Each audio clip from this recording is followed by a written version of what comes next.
Thank you very much, and I thank Dr. Bhavna for inviting me to be a part of this course. The points which I am going to cover would be a brief look on the epidemiology, the etiology and workup, management algorithms, and the take-home message. The basic objectives in managing a case of pediatric cataract, it include guiding the appropriate time of intervention in unilateral and bilateral cataracts, to weigh the advantages and disadvantages of intraocular lens implantation in infants, and to identify and manage the most frequent intraoperative complications. Now, this point is valid for even ophthalmologists who are themselves not doing cataract surgery, pediatric cataract surgery, but you do tend to see follow-ups of these cases operated elsewhere. And lastly, the most vital point, the visual rehabilitation of the patient. Approximately 7.5 to 15% of childhood blindness in India is attributable to pediatric cataract, and various studies and various areas, geographical areas in India report 1 to 15 cases per 10,000 children of pediatric cataract. Now, unilateral and bilateral cataracts have different etiologies. Unilateral cataracts are found with PHPV, anterior segment dysgenesis, posterior lenticonus, and posterior fold tumors. Bilateral cataracts mostly are hereditary or genetic. They can have metabolic causes or maternal infections are also part of this problem. There are a few points to be remembered. The birth history and the maternal gestational history has to be taken, and the onset of the leukocoria and the recognition of the pathology by the parents also gives an indicator of the etiology. One has to rule out predisposing causes like trauma, especially with the cases of unilateral cataract. Family history is important in cases of bilateral cataract. It is important to assess to try and assess the vision of the patient, even if the child is very small, as this forms an important part of the prognostication. The fixation can be checked even in very small children. Then pursuit of light can be checked, and if available, then telar acuity or Cardiff acuity can be done to assess the preoperative vision. If available, a VER can be done to establish the viability of the optic nerve pathway. Then there are a few pointers which would tell you how a case is going to go. If the child has already developed nystagmus or a squint, especially of the convergent variety, then it carries a poorer prognosis. One has to assess the pupillary dilatation. Unlike adult patients, these children may require use of atropine 1% ointment for achieving appropriate pre-op dilatation. Fundus evaluation should be done either preoperatively if possible or on the table after removing the cataract, as pediatric cataracts do occur with certain retinal abnormalities.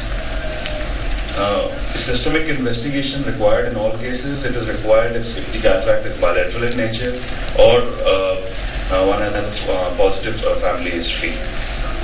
What is the panel of tests to be ordered?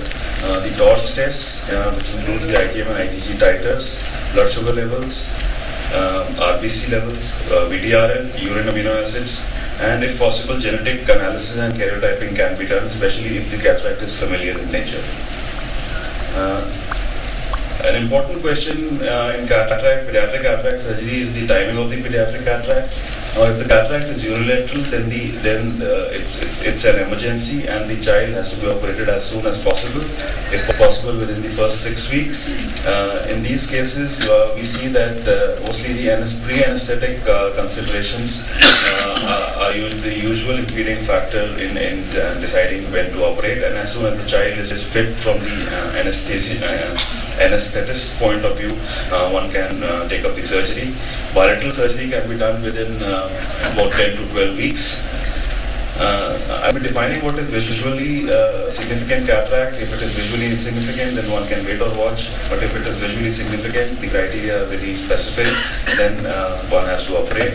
Visually significant cataracts are ones which are in the central visual axis, are more than 3 millimeters in size, or are posterior in nature, or when retinal details are not visible. If nystagmus or strabismus has developed, then also they form an indication to operate these cases.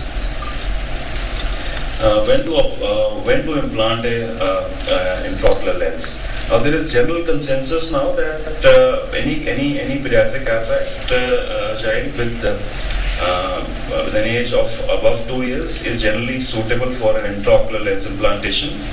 And the controversy remains when the child is less than 2 years. If the cataract is unilateral, then one can go for intraocular lens implantation in a very small child also. However, if the cataract is bilateral and the child is less than 2 years, then the timing of the lens, intraocular lens implantation depends on the experience and the comfort level of the surgeon with the intraocular lens implantation. In my own experience, I find that if the corneal diameter is normal and the axial length is at least 19 millimeters, then I would go for intraocular lens implantation even if the child is less than 2 years. Between 2 to 6 years, along with the IOL implantation, the standard of care includes a posterior capsular excess and an anterior vitrectomy along with intraocular lens implantation. However, if the child is more than 6 years old, then the PCC and anterior vitrectomy are not required. However, there is an exception to this. If the child has a traumatic cataract, then a PCC and an anterior vitrectomy may be required even beyond 6 years of age. There are certain differences with the pediatric cataract in comparison to adult cataract in calculating the IOL power, as the eye is rapidly growing in the first 3 years of life, and if you put the IOL according to the axial length at that particular point of time, the child may go into high myopia within the first few years of life. So a general rule is followed that when the child is less than 2 years, after calculating the IOL power according to SRK2 formula with modification applied for axial length, the power has to be reduced by 20%. Between 2 to 8 years, 10% reduction can be done. The goal is to create a certain amount of hyperopia in the first few years of life, which will proceed to emmetropia later on in the life. Some people are also using a different algorithm for reducing IOL power. Between 1 to 2 years, 20%, between 2 to 4 years, 15%, and beyond 4 years, 10%. However, one sees that once you start doing cases, you generally develop your own method to reduce the power. What are the surgical challenges in comparison? I think I'll highlight this directly in the video.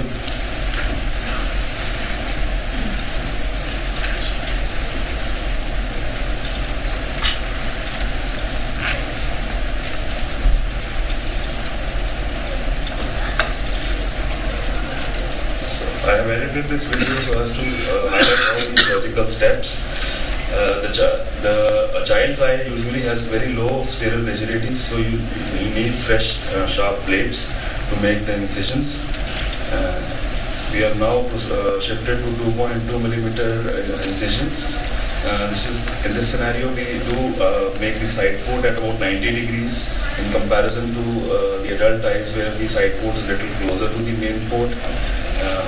Adrenaline is usually required in most cases to dilate the pupil in children, and this is done under air. And even if the glow is present, I still like to stain all cases with the trypan blue dye, as you do tend to lose the flap sometimes, especially in the sub-incisional area in these cases. Once the capsule has been stained, the viscoelastic of choice for these cases is sodium hyaluronate 1% or Kelog, and once the chamber is formed, the rhexis is initiated with the help of the needle, one has to, a good rule of thumb is that you aim for about 60% of the eventual rhexis size, and the elasticity of the pediatric capsule will take care of the rest. And the sizing in these cases is also a little different in comparison to the adult eyes. In adult eyes, your aim is to achieve a 0.5 undersizing in comparison to the optic size. In pediatric eyes, the idea is to have a little smaller rhexis in comparison to the adult size, so as to have a very good overlapping anterior rhexis margin over the optic of the iole.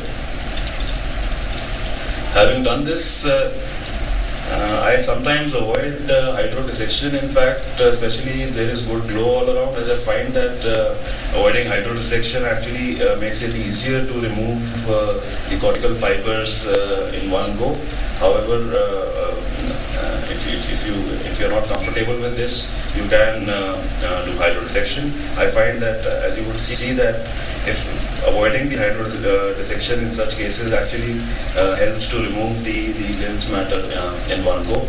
If required, the subincisional cortex can be removed with the help of bimanual irrigation aspiration, but I don't think I would be using it in this case. And then this is followed by a good posterior capsular polishing. Then again, the capsular bag is inflated with Elon. At this time, there is a small trick that you perform. You do an under-inflation of the capsular bag to have a little less pressure in the eye while performing the posterior capsular rhexis. I usually use ILM peeling forceps left over by my retinal surgery friends for this purpose, and I find that this offers very good control in comparison to the usual rhexis forceps. And the idea is to keep the posterior capsule, the opening inside the anterior capsule margin, as that would allow a very safe placement of the lens. You have to ensure that the rhexis, the flap is ended nicely, and because I generally don't use bimanual, I am making a second side port, as you do need a 2-port vitrectomy to be performed. And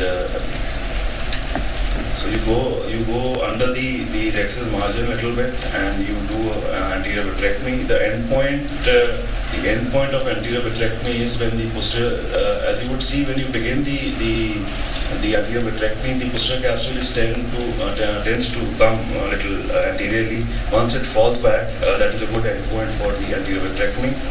And then for the intraocular lens implantation, I give multiple injections of Elon in the capsular bag, and I stop when the Elon reaches the border of the posterior rhexis. The idea is to inflate the remaining capsular bag.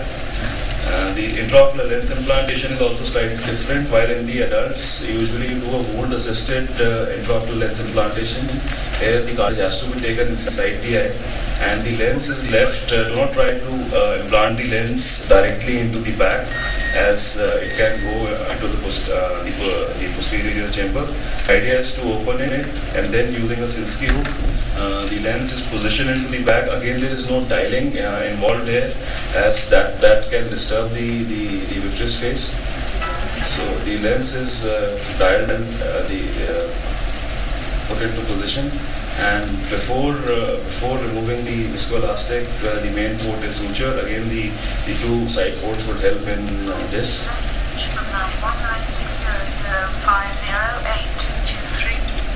So I use the 2-port vitrectomy to remove the Elon, and the case is closed.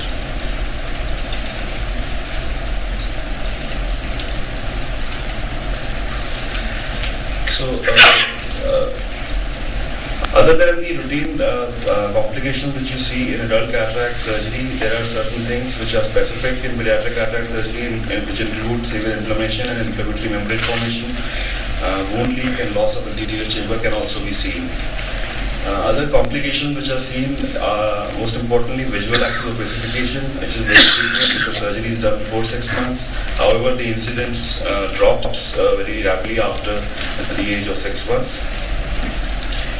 One has to recognize that glaucoma is a very common complication in comparison to adult cataract surgery, and it has a direct correlation with the age of surgery. If the age of at surgery is less than 9 months, then up to 30% incidence of glaucoma has been reported. However, after the age of 9 months, the incidence of glaucoma again drops rapidly. Post-operative follow-up is usually done under anesthesia, and our routine is to call the children at 1 week, 6 weeks and 3 months of follow-up, and then every 6 months till the child is plan. Visual rehabilitation is done by glasses. Here I would like to stress that in pediatric cataract surgery, the real effort starts after the surgery and not ends with the surgery. Before 2 years of age, the only near correction is given. So the idea is that you do the retinoscopy, and whatever is in the retinoscopy, you prescribe that, and that will give a good near correction. And after 2 years, bifocal glasses are required with a +3 near ad. If your center has the facilities, then contact lenses may be used. Amblyopia, again, this amblyopia management has to be coordinated with the squint and amblyopia specialists. I would like to summarize that it requires a multidisciplinary approach, including the efforts of the glaucoma and squint and amblyopia specialists. Surgical planning is required, especially in the area of IOL bar calculation. The parents have to be counseled, and their role in post-operative management is of paramount importance, and they should understand that the cataract surgery in pediatric cases is the beginning of the treatment, and the post-operative visual rehabilitation is the key to a good outcome. And 3 complications, including glaucoma, visual axis opacification and amblyopia, are to be watched for and treated aggressively. Thank you.